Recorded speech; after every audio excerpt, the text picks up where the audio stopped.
Time for a really brief video, our second part of 7.1. I only have two examples here for you. This video should be pretty short, and then you'll be able to get to work on your radicals and simplifying them. What I've given you here are two examples. One where we're simplifying a binomial on the inside that's got a squared, and then I have a trinomial in the red example here. Let's look at the blue one to start with. The square root of 2x minus 5 squared. All right, for the purpose of demonstration, please keep in mind that when I see 2x minus 5 squared, that is the same as 2x minus 5 times 2x minus 5. So if I ask myself, what number times itself equals 2x minus 5, well, then the square root happens to be 2x minus 5.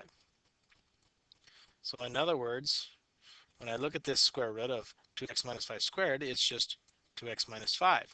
To make a comparison for you, if you say the square root of x squared, well, what number times itself equals x squared? We would say x. So in other words, what is here right before the squared? The x. What is here? 2x minus 5 is next to that squared. So what is its square root? The square root of 2 is 2x minus 5. Secondly, let's take a look at this trinomial underneath. There is a type of trinomial that you will be able to factor like this. In fact, the goal is to get this trinomial to look like what we have up here in blue. Because once we have something like what's up here in blue, that means I can get a square root, like 2x minus 5. So if we take a look at this trinomial, I want to look for a perfect square trinomial, because that's the only type of thing I'm going to need to get a square root. So here I have an x squared, and I have 9. Both of those, this would be a 1 sitting in front of here. Well, the square root of 1 is 1. Square root of 9 is 3. And following the pattern of a perfect square trinomial, because we know that a perfect square trinomial is a squared plus 2ab plus b squared. So if I take a look at this pattern, square root is 1 again, square root is 3. 1 times 3, that's a times b, is 3. And if I double 3, I get 6. So I have a 6 here. So this is a perfect square trinomial here. That will allow me then to rewrite this radical this way. I can say parenthesis. And now I know that since it's a perfect square trinomial with pluses, I know that there's an algebraic pattern that if I take the square root of the first term and write it first in the binomial, and I take the square root of the third term and write it in the binomial, those are the two factors that I'll have inside my binomial. Now I need to deal with my sign. The sign inside the binomial is always the same as the sign of the middle term. That's our algebraic pattern that we studied back in 5.7. And I can then put in a little squared out here.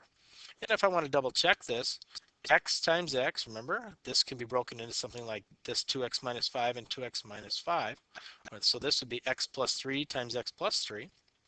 Square the first term, x squared. Multiply the two together, 3 times x, double it, there's my 6x. 3 squared, 9.